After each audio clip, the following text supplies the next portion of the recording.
This is John chapter 2, verse 19. Yahushua answered and said unto them, destroy this temple, and in 3 days I will raise it up. Then said the Jews, 46 years was this temple in building, and wilt thou rear it up in 3 days? But he spake of the temple of his body. Shalom, shalom.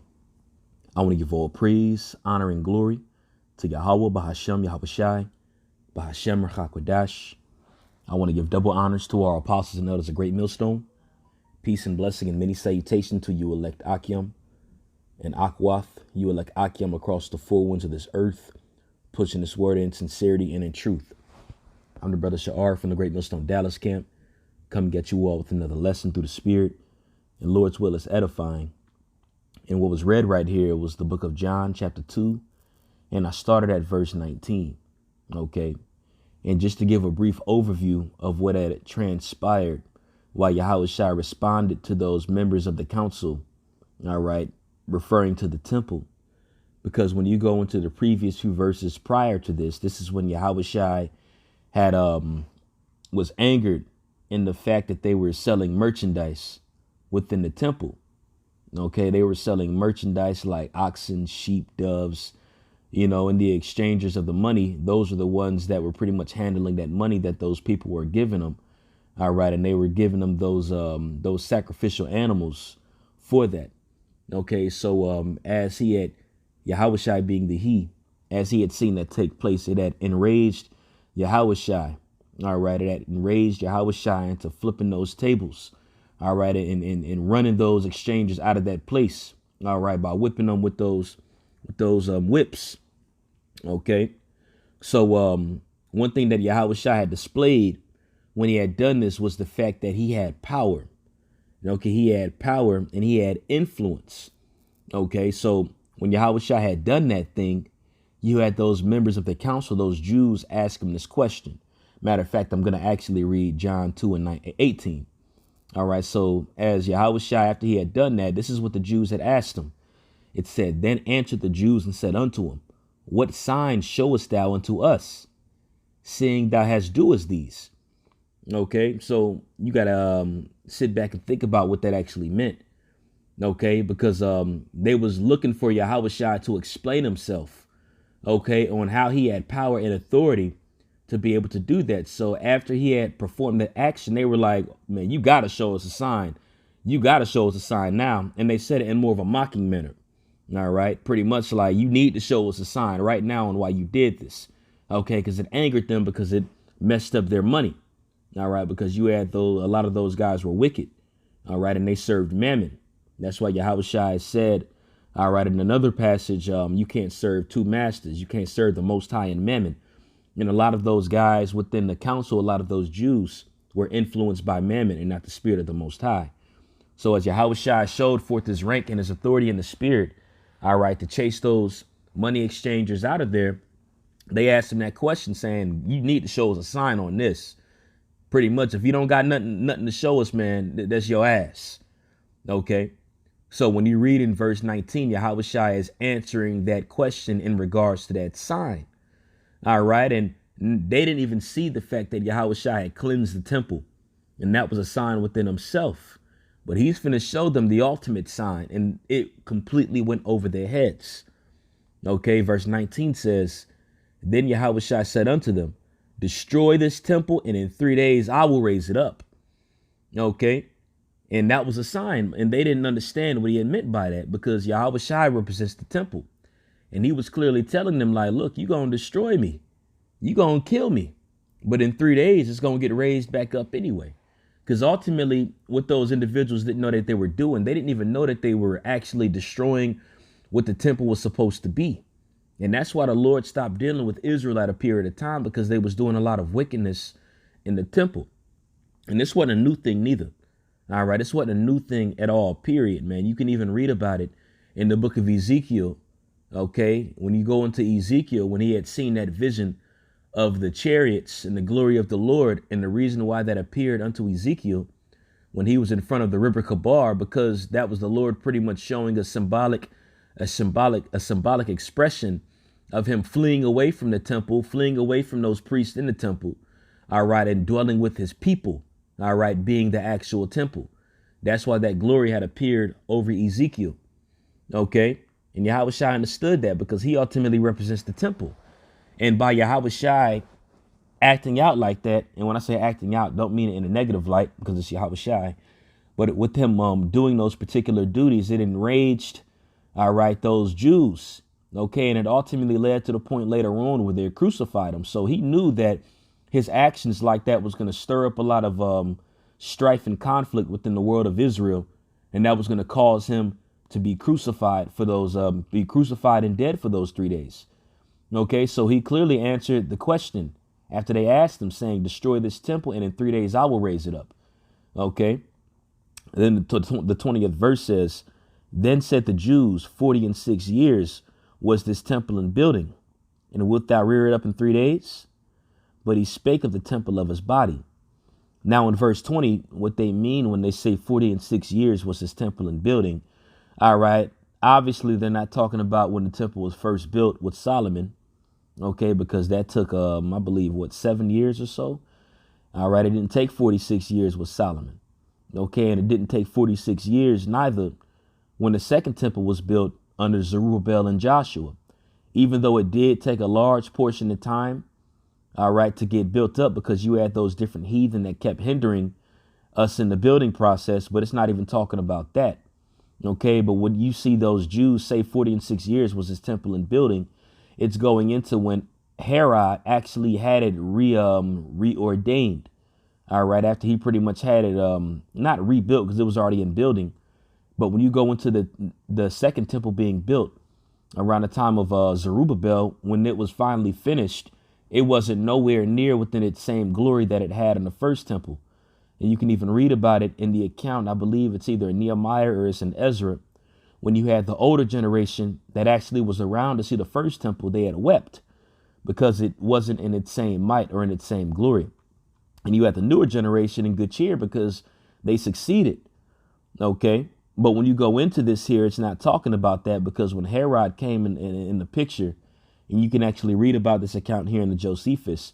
All right. Herod actually had started the building of the temple around, I believe, his 15th year in reigning. OK, it was around his 15th year in reigning. All right. And then Yahweh Shai was born. OK, and really, when you do the math, it took about 46 years, OK, for it to be reordained and get back into its, I don't want to say former glory because you had wicked Israelites there, but I'm going to just use former glory. All right, just to express what I mean by the outward appearance of the temple. OK, so when the Jews were talking about the 46 years, it was talking about when Herod actually had it redecorated. All right, when he had it remodified, I should say. OK, but in verse 21, it says, but he spake of the temple of his body. OK, so Yahweh Shai is ultimately talking about his body being the temple. And he's telling them that, look, man, the temple is going to be destroyed, but in 3 days it's going to get raised back up. And it went over their heads because they didn't understand I was talking about Yahweh Shai. OK, and as that was talking about Yahweh Shai, that spiritually talks about the elect as well. OK, because when Yahweh Shai was dead for those 3 days, that represents us in a low state for these 3 days, getting afflicted, getting beat. All right, because we are dead with Yahweh Shai, as the Apostle Paul talks about to that church, to the Romans, in Romans the 6th chapter. OK, and Yahweh Shai also uses Jonah as an example. OK, because Jonah was in the belly of that fish for those 3 days, and Jonah was in hell for those 3 days, man. And as Jonah was in hell for those 3 days, when I say hell, I'm talking about an expression, by the way. All right, a living expression in a low state. That's no different than us. OK, in that low state of being in captivity, being beaten a large period of time, we didn't know who we were. OK, that's going into us. Just to prove that here, let's go to the book of Matthew, the 12th chapter. And I'm going to start at verse 40. And it says, for as Jonas was 3 days and 3 nights in the whale's belly, so shall the Son of Man be 3 days and 3 nights in the heart of the earth. OK, so right here, because Yahweh Shai is clearly showing that Jonah being in the belly of that fish for those 3 days was a symbolic representation of Yahweh Shai being in the earth for those 3 days.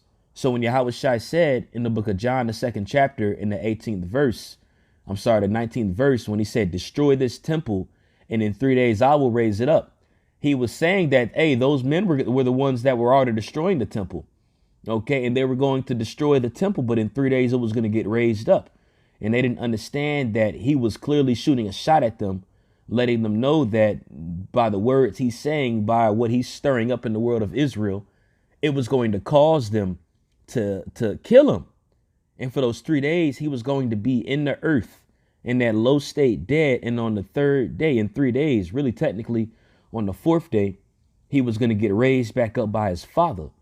All right. And as Yahweh Shai was raised back up, ultimately, that was the start of the new temple. Okay, that was the start of the new temple being rededicated, because as Yahweh Shai was raised up from the dead, and as he had ascended back up in the heavens with the Father, that's when the apostles and the disciples continued their work on adding to the church, which ultimately represents the temple, okay, which that temple represents the body of Yahweh Shai. And I'm going to end this lesson off here in 1 Corinthians, the 3rd chapter. This is 1 Corinthians chapter 3, verse 16. And it says, know ye not that ye are the temple of the Most High, and that the Spirit of the Most High dwelleth in you? Okay, and we read earlier that Yahweh Shai referred to himself being the temple, but we all make up the body of Yahweh Shai. Okay, and as Yahweh Shai was in the earth for those 3 days and dead for those 3 days, all right, that's us in this low state. All right, that represents us in this low state. Okay, but we are in the process of being risen back up, all right, through the Spirit. Okay, our old man is dead for those 3 days, and as we've been dead for those 3 days, man, Satan will try to attack your old man, try to get him to show forth. But we got the Spirit of the Most High in us that worketh with our infirmities. Okay. But as Yahweh Shai was in the earth for those 3 days, okay, that represents us in a low state. Okay. Matter of fact, I know I said I was going to end it off on that, but I'm going to bring this up here in Hosea, the 6th chapter. Hosea 6:1 says, come and let us return unto the Lord. For he hath torn and he will heal us. He hath smitten and he will bind us up. After 2 days will he revive us, and in the 3rd day he will raise us up, and we shall live in his sight. Okay, just like Jonah was spit back out and prophesied unto Nineveh, all right, on the 3rd day. Okay, just as Yahweh Shai was risen from the dead, he was dead for those 3 days, and he was risen back up. Okay, now when you go and do it here, it says after 2 days will he revive us, and in the 3rd day we will be raised up in his sight. Just as Yahweh Shai was raised up. Okay, that's something to remember and consider. As Yahweh Shai had ascended back up into his Father when he was on the scene, that was roughly around 3,000 years ago. And we see ourselves being raised up from the dead. Okay, we see ourselves being raised up, all right, and understanding the names of the Father and the Son. And understanding these things, the ways, the ancient ways were brought back into us, which made us those living bodies and not those dry bones no more that you read about in Ezekiel, the 37th chapter. We're being raised up right now on the 3rd day. Okay, because this is symbolically the 3000th year, as it's written of in 1 Peter, the 3rd chapter, Salakia, 2 Peter, the 3rd chapter. It says, loosely paraphrasing, I write a year unto the Most High, a day unto the Most High is 1,000 years, and 1,000 years is 1 day in his sight. Okay, so we're being in the process of being raised back up. And that temple of the Lord, the 3rd temple, all right, is being raised back up, and that represents the men. And that starts with Yahweh Shai because he represents the temple. Okay, so when you jump back to John, the 2nd chapter, going into that, when Yahweh Shai speaks on that, he's clearly telling those wicked Jews that they were going to destroy the temple, even though they were already destroying the physical temple because they were doing heinous, abominable acts within that temple. Okay, and they were ultimately going to fulfill that by killing Yahweh Shai, man, crucifying Yahweh Shai. All right, but we understand that he wasn't subject to death, but death was subject unto him. So he defied death. All right, because he's over death, and he was risen up on the 3rd day. As he said, in 3 days, I will raise it up. Okay. And I know I keep saying that's the last one. But there's actually one more precept here in the book of John, the 10th chapter. I believe it's in John 10 and 18. And this shows you the type of power that Yahweh Shai had received, and that same power has been displayed unto us. John 10 and 18 says, no man taketh it from me, but I lay it down for myself. Okay, so when those men had crucified Yahweh Shai, man, Yahweh Shai could have easily brushed those men off. Yahweh Shai said he could send down 7,000 or 7 legions of angels to come down. Okay, he even said, if this kingdom was mine, then my servants will fight. Okay, so Yahweh Shai had to play the role, or I should say fulfill the role, all right, of what he was supposed to do, of being beaten and being stricken, as pertaining to the prophecy in 2 Samuel, the 7th chapter. Okay, so ultimately, man, Yahweh Shai had to do this to fulfill the will of Yahweh. Okay, John 10 and 18 says, no man taketh it from me, but I lay it down of myself. I have power to lay it down, and I have power to take it again. This commandment have I received of my Father. So that's why Yahweh Shai said in John 2, destroy this temple, and in 3 days I will raise it up, because that is power that's given unto Yahweh Shai. And as Yahweh Shai had power to raise up that temple, Yahweh Shai, through his power, is an example of why you see this influx of Israelites being raised back up here in this time, because this is the type of power that was given unto Yahweh Shai, and he fulfilled prophecy. Okay, so I'm going to end it off on that. Lord's word, this was edifying. I wanted to be quicker and to the point, but I'm going to give all praise, honor, and glory to Yahweh Bahashem Yahweh Shai, Bahashem Rakakwadash. Double honors to our apostles and elders of Great Millstone. Peace and blessing and many salutations to you elect Akim across the 4 winds of this earth, pushing this word in sincerity and in truth. Shalom.